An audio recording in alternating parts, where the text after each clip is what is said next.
हाँ जी भैया जी, क्या हाल चाल। आप ठीक, मैं ठीक, सब ठीक। जाके फौरन फटाफट चैनल सब्सक्राइब कर दो, उसके बाद आगे चलना वीडियो की तरफ। ठीक है समरिया।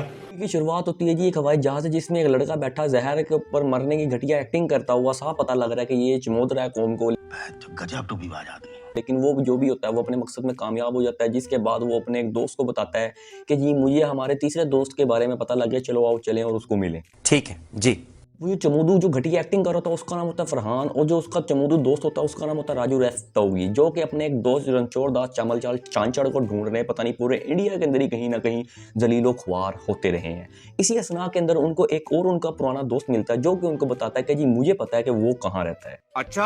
अब वो तीनों एक लाल रंग की एक संदूकड़ी कार के अंदर बैठ के निकल जाते हैं, जिनको कुछ पता नहीं होता कि हम कहाँ जा रहे हैं कहाँ नहीं जा रहे। और इसी पूरे सफर में वो अपने कॉलेज की और यूनिवर्सिटी के अंदर पढ़े हुए तमाम लम्हात को याद करते हैं और बताते हैं कि वो जो रणछोड़ दास चामलचाल चांचड़ है वो आखिर चीज थी तो थी क्या।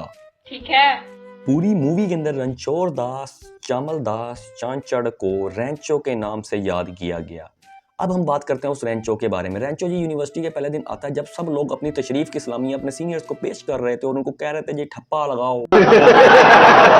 तो वो ठप्पा से बचने के लिए रणछोड़ दास फटाफट अपने रूम के अंदर बढ़ जाता है और बढ़ने के बाद एक फुटे के ऊपर एक तार को वलेट के उसके ऊपर कुछ चमचा तार के वो एक डंडे के जरिए उसको नीचे करता है दरवाजे से, जिसके ऊपर जो है उनका सीनियर एक मूत्र विसर्जन करता है जिसके ऊपर उसको करंट लगता है और वो अपने नफ्स को पकड़ के लेट जाता है। जिसके बाद रणछोड़ दास चामलचाल चांचड़ अल मारूफ रैंचो रूम से बाहर निकलता है और वो डंडा सबको सांप की तरह दिखाता हुआ भाग जाता है।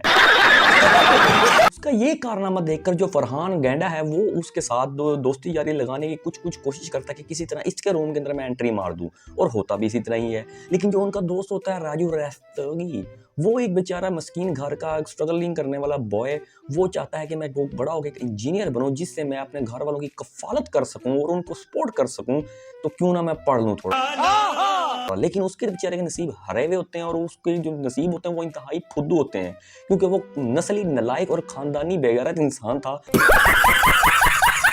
उसको रूम दे दिया गया रणछोड़ दास चामलचाल चांचड़ और फरहान के साथ।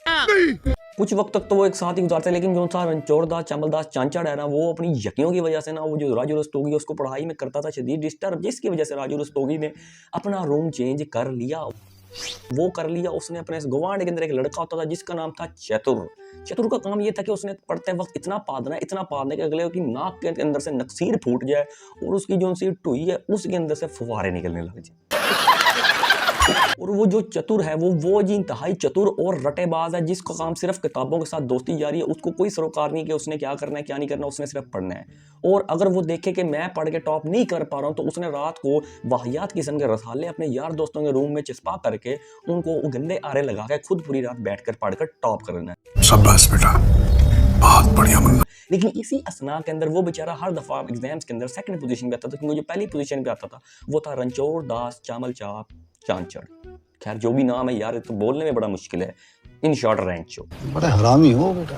रैंचो की यकियां देखकर पूरे कॉलेज के अंदर उसके रोले पड़ जाते हैं। इसी असना में उसको एक लौंडा लपाड़ा मिलता है जो कि एक प्रिंसिपल के साथ कॉन्ट्रैक्ट कर रहा होता है और असाइनमेंट बना रहा होता है। लेकिन जो प्रिंसिपल है वो उसको कह रहा था कि तू जो असाइनमेंट मैंने तुझे दी है वो तूने क्यों नहीं की, और जो तू कर रहा है वो मैंने चेक नहीं करनी। कौन है ये लोग? इसी डिप्रेशन में आकर वो जो है ना उसके घर वालों को लेटर जारी करता है कि जी आपका बच्चा जी आखिरी साल के अंदर आके फेल हो गया और वो अब इंजीनियर कभी नहीं जिंदगी में बन सकता, जिसकी जद में आकर वो लड़का कर लेता है सुसाइड। तो साला ये दुख का खत्म नहीं होता बे। अब जो हमारा रणछोड़ दास चामलचाल चांचड़ रैंचो है वो भाईजान अब उसका प्रोजेक्ट उठा के उसके ऊपर उंगले लेके पंगे करके उसका प्रोजेक्ट चला देता है और वो अपनी बल्ले बल्ले करवा लेता है। इसी असना में जो उसके यार दोस्त हैं वो इंतहाई नालायक और थकड़े किस्म के इंसान थे जो सिर्फ उसको कॉपी कर रहे होते थे। बोले हैं पढ़ने लिखने वाले छात्रों को राजनीति से दूर रहना चाहिए। अब उस बंदे का क्योंकि प्रोजेक्ट पूरा कर लेता, जिसकी इतला जो सी है वो चेयरमैन ऑफ कॉलेज को हो चुकी थी, जिसके ऊपर उसका जो है ना खुंदस वो रणछोड़ दास चामलदास चांचड़ के साथ शुरू होगी। उसके साथ साथ उसके दो दोस्त राजू और फरहान के साथ भी हो गई। लेकिन अब सीन ये कि जब भी कोई फड्डा होता था तो उंगल जो है वो रैंचो लेता था। अभी तेरे को जो उखाड़ने का उखाड़ ले। लेकिन जो पेशी प्रिंसिपल के ऑफिस के अंदर होती थी वो होती थी राजू रस्तोगी और फरहान नाइट्रेट की।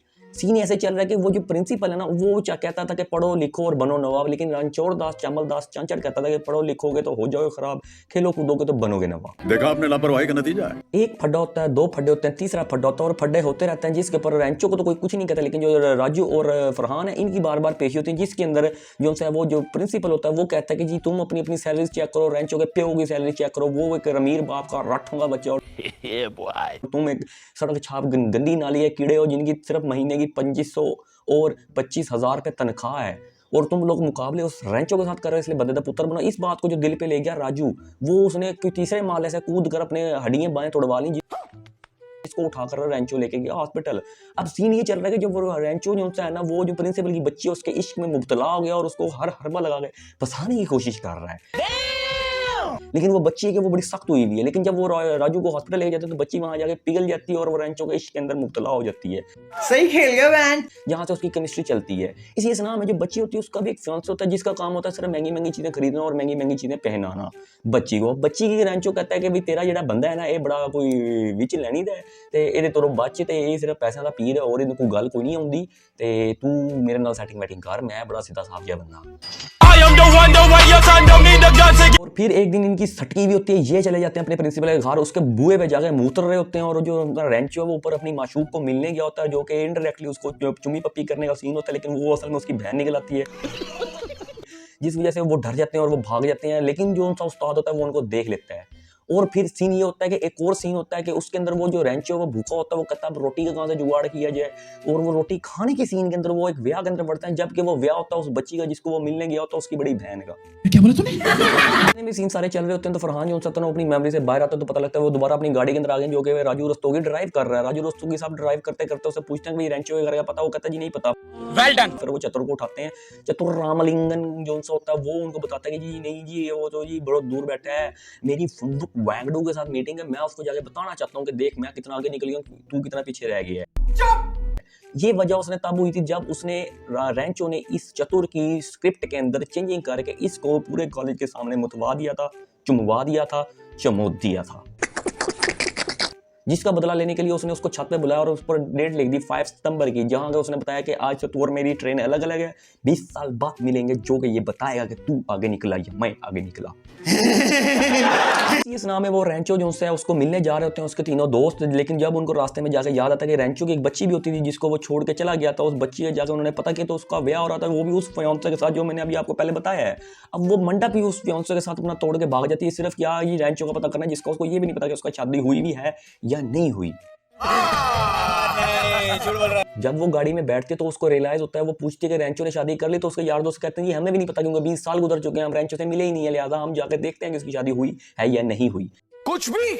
इसी असना में वो एक जगह पहुंचते हैं जहाँ पे उसका एक रणछोड़ दास चामल दास चांचड़ नाम का शख्स होता है जो कि अपने बाप की अस्थियां बहा रहा होता है, और इसी असना में वो दोनों वहां पहुंच जाते हैं और जाकर उसको कहते हैं कि रेंचो किधर है। वो कहता है रेंचो तो मैं ही हूँ।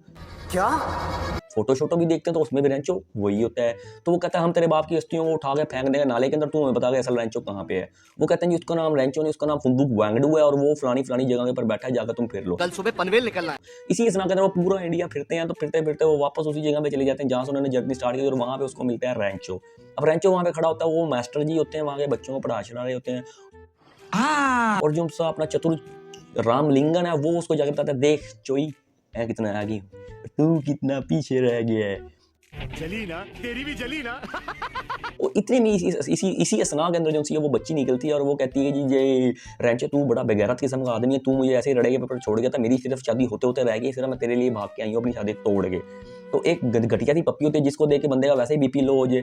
इसी असना के अंदर जो सी है ना जी वो मूवी जो सी है ना दी एंड हो जाती है और टाटा बाय बाय हो जाती है। तो खुदा दा वास्ता सारी जान छाड़ दियो।